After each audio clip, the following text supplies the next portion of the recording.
This is lecture number DR021US15. This is the 21st of the Mega Genius lectures and the 15th lecture of the Uncommon Sense series. It was recorded on November 17, 2000. The title of this lecture is The Luck of the Kennedys. It is 32 minutes long. Copyright 2000 by Mega Genius. All rights reserved. This lecture is protected by internationally valid copyright.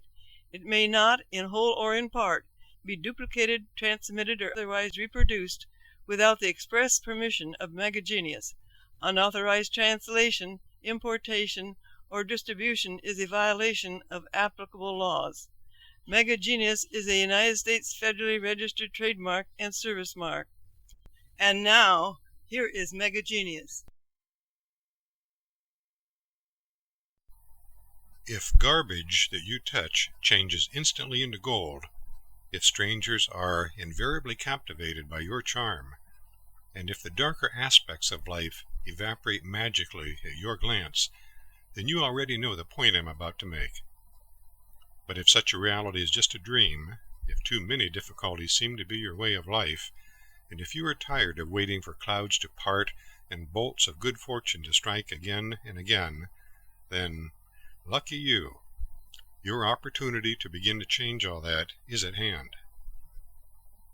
Luck, the unpredictable force that determines events, seems to operate without regard for the natural laws of logic, whimsically and abruptly transforming the lives of kings and billionaires as easily as those of commoners and paupers. So it appears. But don't look twice, for the entire foundation of luck rests solely upon your inability to change your mind. An ancient rule of trickery is that the most effective way to hide anything is to make it too obvious to be seen, and the most obvious characteristic of luck is that its very existence violates a fundamental law of understanding, which is a mega-truth.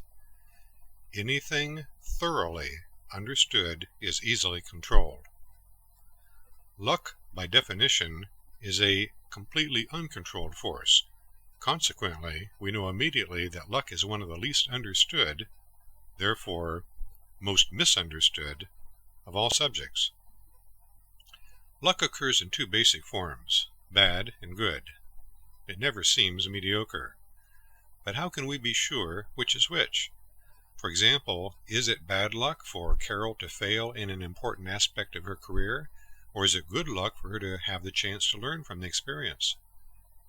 And is it bad luck for Michael to lose all of his financial assets, or good luck for him to gain the opportunity to reevaluate his life from the bottom up? After all, aren't many of life's tragedies really blessings in disguise? And what of Andrew's sudden demise at age 52? All things considered, isn't it possible that he was indeed fortunate to have survived the uncertainties of more than half a century? Is the cup of luck half empty or half full? Recently, a dear friend recalled the concern she had felt for my welfare when I was a young adult, considering the many tragedies that seemed to befall me during those times. Although touched by her compassion, I was secretly amused by her perception and conclusion. If she had examined the events more closely, she would have realized that the heartaches were caused by and suffered by some of my friends who declined to take my advice. If it was anyone's bad luck, it was theirs. But was it really bad luck at all, or had they caused their problems themselves? If I had ever acknowledged the existence of luck at all, it would have been to consider that good luck was something on which I had a monopoly. You see, whether luck is good or bad depends substantially on how you choose to think about it. What happens to you pales in comparison to how you view it. Now let's examine luck a bit more closely to discover just what it really is. To prove a point, let's boldly attempt a 2.5 revolution backward somersault in the full layout position, straight into the depths of a classic case of luck so tragic that it shattered the dreams of generations throughout the world. Let's examine the senseless, illogical, unpredictable assassination of the 35th President of the United States, John Fitzgerald Kennedy.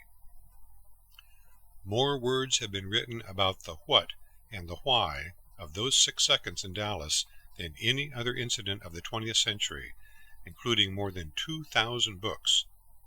Still, nothing much seems to fit together. Why? Essentially, it is because much about the tragedy is not known, and much of what is believed is not true. Now, with no intent to prepare a case for prosecution, but only to increase our understanding of what really occurred and why, let's highlight the matter with some intelligent review. We won't subject it to a complete analysis by the Genius Formula. It is not necessary for our purposes. We will, however, expand our attention from the 6 seconds of the actual assassination to decades before and after. We will examine evidence with reasonable care, and we will exclude careless assumptions from our investigation. Viewed with considerable differentiation, the incident may never appear mysterious to you again. This will give you a better understanding of the workability of the Genius Formula. Please follow closely all that I am about to reveal. No soap opera was ever as captivating as the truth behind the assassination of President John F. Kennedy. Joseph P. Kennedy, patriarch of the Kennedy family, had business dealings with the Mafia decades before his son John F. Kennedy's campaign for the presidency in the late 1950s. In spite of that, another son, Robert F. Kennedy, viewed the Mafia quite differently. Having assumed a duty to destroy organized crime, he began his relentless pursuit of the mob as chief counsel of the Senate Rackets Committee from 1957 to 1960. The Central Intelligence Agency had been instrumental during the Eisenhower administration in the overthrow of the Batista dictatorship in Cuba and the installation of Fidel Castro in 1959, although President Castro subsequently double-crossed the agency by declaring himself a communist and expelling the agency from the island. Consequently, the CIA found that yesterday's solution had become the new problem. It needed to find some way to eliminate the new leader. Ironically, that was the same problem being contemplated by the Mafia, which had held substantial and extremely profitable gambling and prostitution interests in Cuba until its simultaneous expulsion with the CIA. Because one of Senator John F. Kennedy's major campaign promises was to topple the Castro regime and expel the communists from Cuba, he faced the same problem. Everybody seemed to be playing similar hands for a valuable pot in an international game called Get Fidel. The CIA had a lengthy history of working in conjunction with organized crime to obtain its objectives, beginning some 20 years previously when it had been known as the Office of Strategic Services. In 1959, President Dwight D. Eisenhower ordered the agency to initiate a covert operation that would organize and arm Cuban refugees to enable them to invade Cuba and topple Castro. It was known as Operation 40. Then, in June of 1960, the CIA secretly requested and obtained assistance from billionaire Howard Hughes to finance and assist in the coordination of an even more clandestine operation aimed at the Cuban dictator. Subsequently, at the direction of the agency, a top aide to Howard Hughes proposed a deal to Las Vegas gangster Johnny Rosselli, who was the Mafia's liaison in Hollywood and Las Vegas. The agency would provide specific intelligence to the Mafia on Castro's habits, whereabouts, and associates, and specific technology on how he might be appropriately eliminated. In return, since federal law did not allow the agency to kill a foreign leader, although the lives of heads of state were subsequently terminated in Vietnam and the Dominican Republic, the Mafia would perform the actual assassination of Castro. Rosselli carried the offer to the man who controlled organized crime throughout most of the western United States and a successor to Al Capone, Chicago area mob boss Sam Giancana. Sam, who liked what he heard, passed the word to mob boss Santos Trafficante in Florida, who had suffered directly from the Mafia's loss of holdings in Cuba. Trafficante enthusiastically concurred. Consequently, under the code name Operation Mongoose, 15 recruits were trained as a super-secret assassination squad known as S-Force. Now, at about the same time, Joe Kennedy was pulling out every stop, yanking every string, and calling in every favor to get his son John, who was also known as Jack, elected president in a race that was certain to be close. Unbeknownst to Jack and Bobby, Joe had a deal for the Mafia too. The organization would supply votes, money, and allow the use of its financial lines by Joe Kennedy, in return for which he would ensure that son Bobby would lighten up on the Mafia. Just as in the old days, the agreement was sealed with a handshake. In November of 1960, Senator Jack Kennedy won the presidency by the closest margin in history.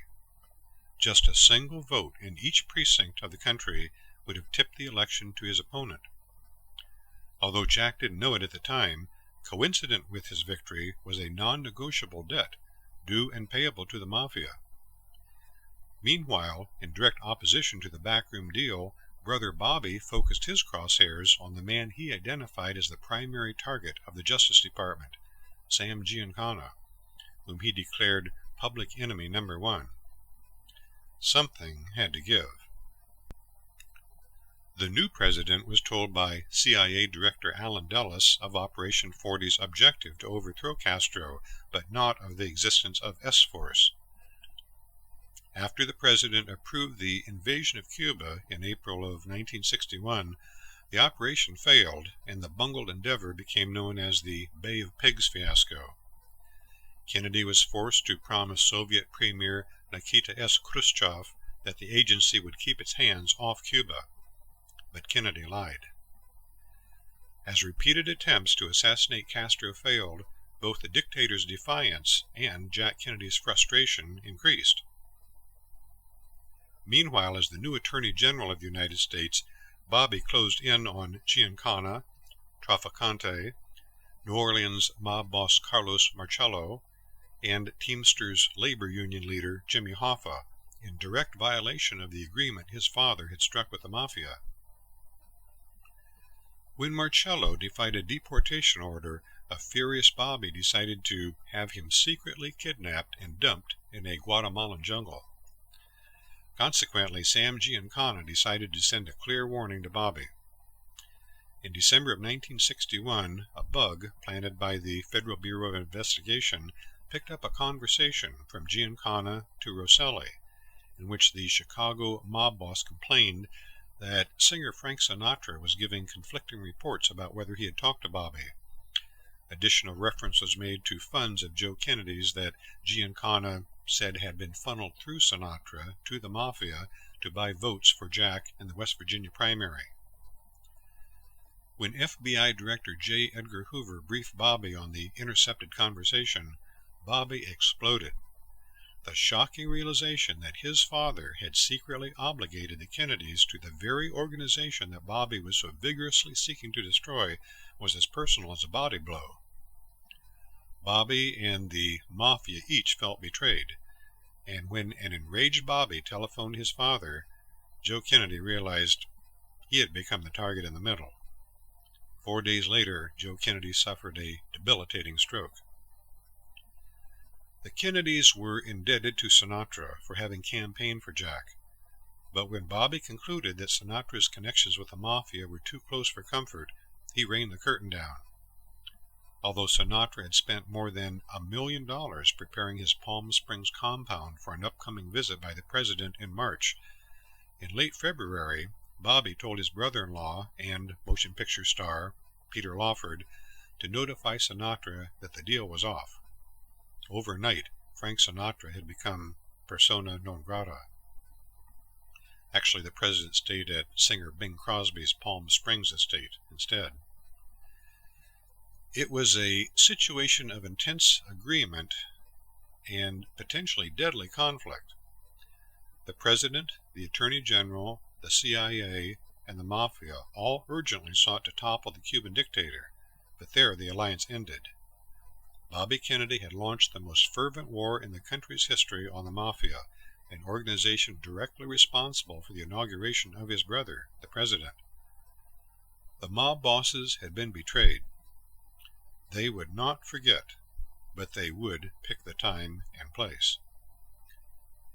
The American people saw Camelot in the White House, but the Mafia saw the kiss of death for the Kennedys. John F. Kennedy secretly engaged in dozens of amorous affairs during his tenure in the White House, including a lengthy relationship with the legendary sex goddess and motion picture star Marilyn Monroe. As a newlywed senator, he had met her at a party in 1954. 7 years later, in December of 1961, their relationship evolved into a torrid affair of clandestine rendezvous that he continued throughout most of his presidency, meeting behind doors guarded by the United States Secret Service at the Carlisle Hotel in New York City, at the 27-room beach mansion of Peter Lawford at 625 Pacific Coast Highway, Santa Monica, on Air Force One, and at Bing Crosby's estate in Palm Springs. Although public knowledge of these activities would have erupted into a national scandal of unheard-of proportions, the news media chose not to report it. On May 19, 1962, Marilyn sang a passionate "Happy Birthday" to the President at a nationally televised birthday party in his honor at Madison Square Garden, wearing a $12,000 silk souffle sequined and hand-beaded nude dress that had been hand-sewn onto her body. Although Jack and Marilyn secretly spent that night together at the Carlisle Hotel, Jack decided the relationship was becoming too dangerous to his political career, and 5 days later had his private telephone number in the Oval Office changed and enlisted Bobby to tell Marilyn the affair was over. By the time the President's brother arrived at Marilyn's house in early June to instruct her to stop calling the President, Marilyn and Bobby had long since found their own passions heightened for one another. Bobby gave her his private telephone number at the Attorney General's office, and before the close of June they had begun their own affair, which included rendezvous at the Beverly Hilton Hotel, Marilyn's home, and Lawford's extensive beach mansion, originally built for Louis B. Mayer. Marilyn was ecstatic. This time she was in love, and soon believed Bobby would marry her, become president, and that she would become First Lady. Marilyn was sure that Bobby encouraged those dreams. When Sam Giancana learned that arch-enemy Bobby Kennedy, chief law enforcement officer of the land and brother of the President, was having his own passionate affair with Marilyn Monroe, he was ecstatic. Bobby had stuck his neck through a noose inadvertently knotted by his brother, and Giancana rushed to covertly inch the rope tighter. Passion was ruling Bobby's good sense, and Giancana knew that with a proper nudge the Kennedys could fall instantly from grace. The rope was long enough. Giancana only had to ensure that the noose was tight and that he was the one who chose the moment to release the trap door. Peter Lawford's beach mansion had been bugged by Giancana since 1961. Now he ordered Marilyn's house bugged too, but he was not alone. So did the Republican Party, Howard Hughes, FBI Director J. Edgar Hoover, and a long-time super-secret unit of the Los Angeles Police Department known as the Organized Crime Intelligence Division, or OCID. Even Jimmy Hoffa was eavesdropping on Marilyn Monroe. By mid-1962, it seemed that everyone except the public knew everything that was transpiring in Marilyn's house, everyone except Marilyn and Bobby, and the President of the United States. The public confused Marilyn, the movie star, with Marilyn the woman, but she knew the difference.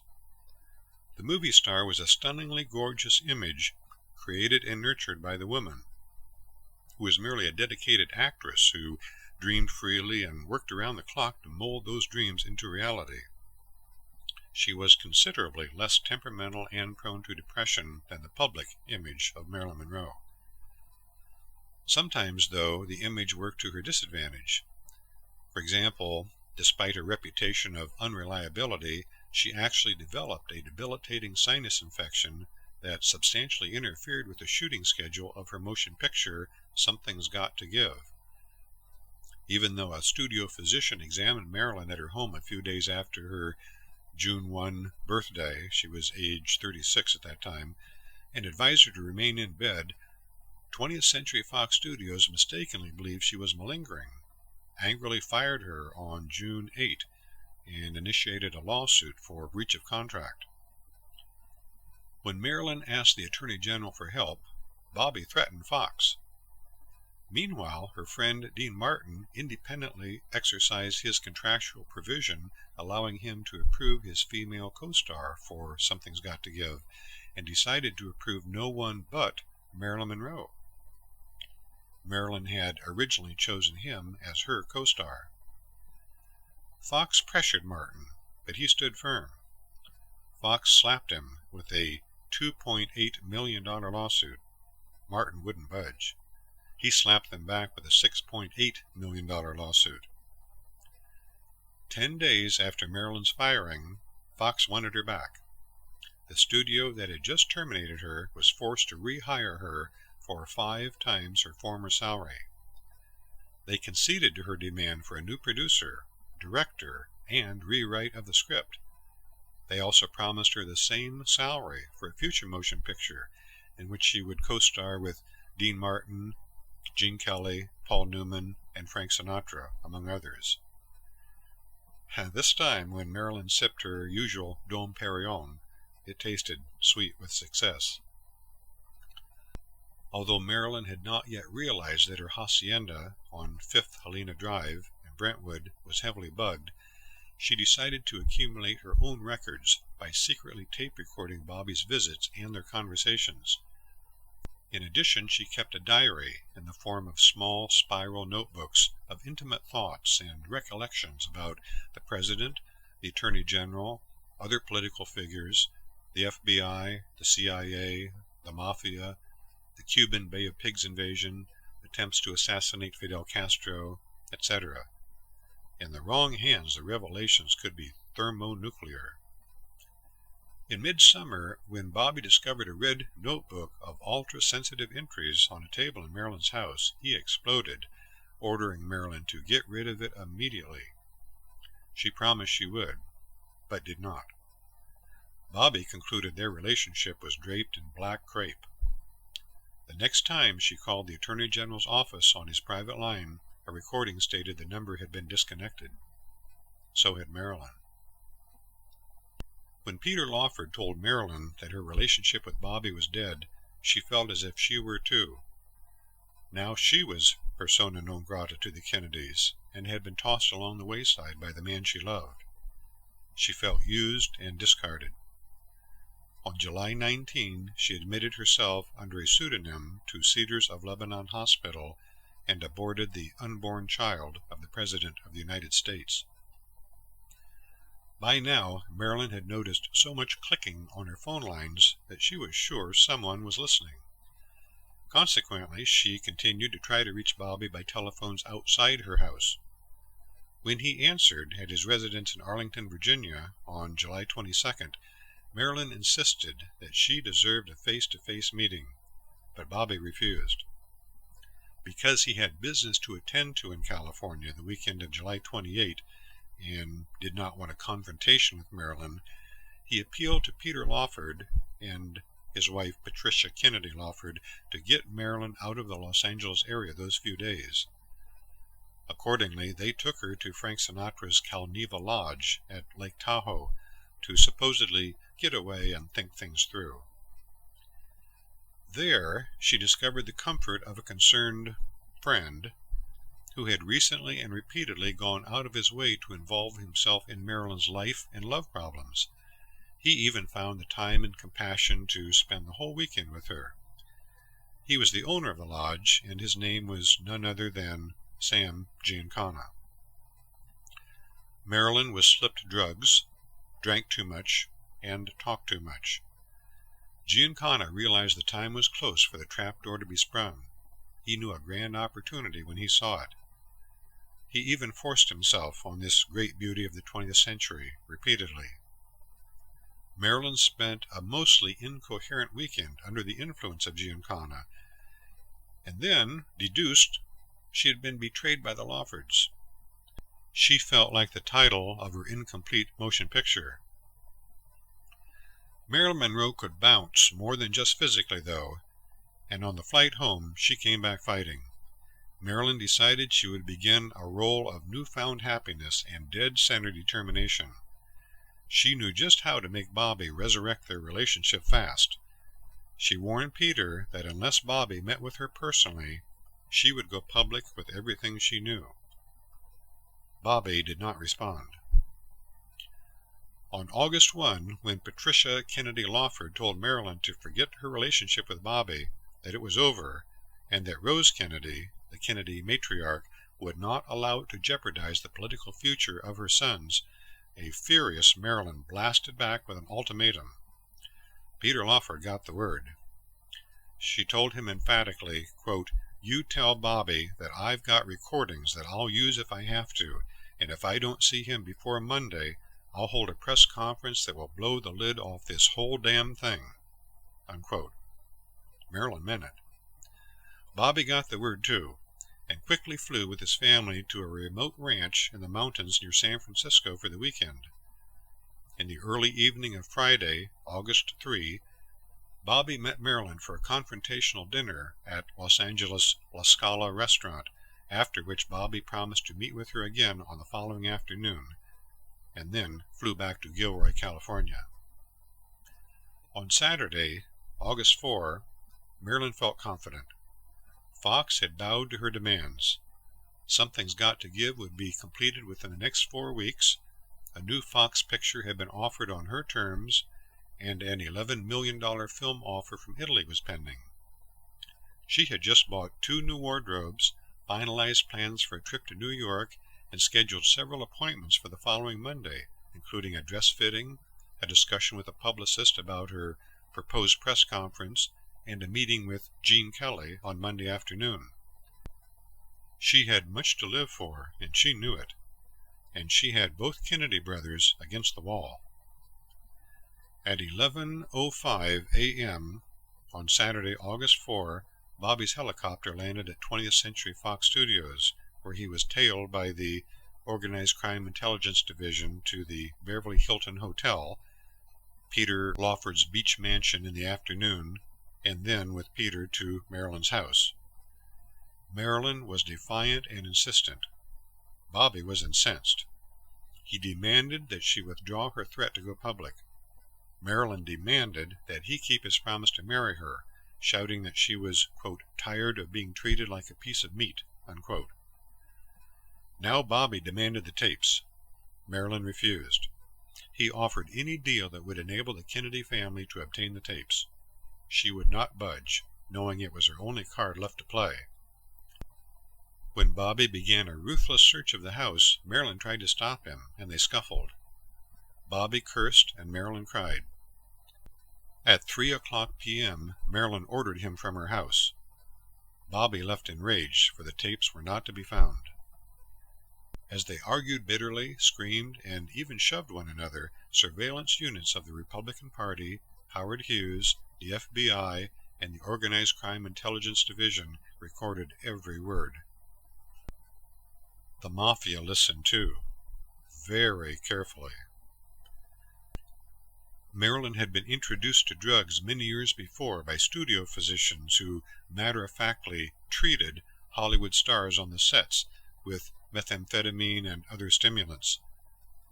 Marilyn's psychiatrist was Dr. Ralph R. Greenson, formerly Sinatra's psychiatrist and one of the world's foremost psychoanalysts, who treated her almost daily, including more than 50 hours per month. He customarily supplied her with depressants that continually decreased her awareness of life's problems. In addition, Dr. Greenson negotiated with Fox on Marilyn's behalf and boasted that he had such control over Marilyn that he could cause her to do whatever he wanted.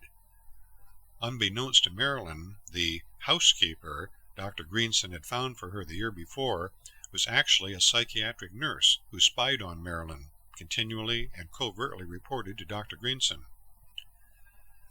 After her firing by Fox, Marilyn began to sense a distasteful manipulation from within her inner circle of friends. She terminated her contact with her drama coach, Paula Strasberg, concluded that her years of psychiatric treatment had been a waste of considerable funds and time, began a gradual withdrawal from Dr. Greenson, and decided to fire her housekeeper, Eunice Murray, whom she had discovered was a psychiatric spy. Unfortunately, though, she was still dependent upon both the drugs supplied by the psychiatrist and alcohol to cope with the problems of Hollywood and to provide her with a nightly drug-induced sleep. Now, just as she had done so often before, feeling that she needed something stronger than usual, she telephoned Dr. Greenson. He arrived at her house at about 4:00 p.m., found Marilyn talking with her press agent, Margot Patricia Newcomb, suggested to Ms. Newcomb that she leave, and subsequently administered still another sedative to Marilyn. At approximately 5:30 p.m., he left the residence. Marilyn then telephoned Bobby, interrupting a strategy session at Lawford's Beach Mansion. They argued. Bobby suggested that she take more sedatives to calm down, and Marilyn slammed down the telephone in disgust. At 6:45 p.m., the strategy session ended with the objective of keeping Marilyn quiet for the moment. At 7:15 p.m., Bobby and Peter were tailed again to 5th Helena Drive, where a physician quickly administered a heavy sedative to Marilyn. When they left at 7:25 p.m., the only remaining occupants were Marilyn and her housekeeper, Eunice Murray. Shortly before 8 p.m., Ms. Murray finished straightening the clutter from the day's commotion and retired to her bedroom. Marilyn was asleep in the master bedroom. Bobby, though registered at the Beverly Hilton Hotel, continued to search for a solution to the quandary at Peter's Santa Monica Beach Mansion. Then Sam Giancana kicked open the trapdoor beneath Bobby's feet. The plan was simple and lethal. Marilyn Monroe would be found dead in bed, along with evidence planted to reveal the sexual affairs of both the Attorney General and the President of the United States, and implicate Bobby in the murder, severing the Kennedy dynasty to the core. Bobby was the target. Jack was the bonus. Marilyn was the unknowing victim of a circumstance she had worked feverishly to create. In the next lecture, I'll invite you to a private showing of the final role of Marilyn Monroe.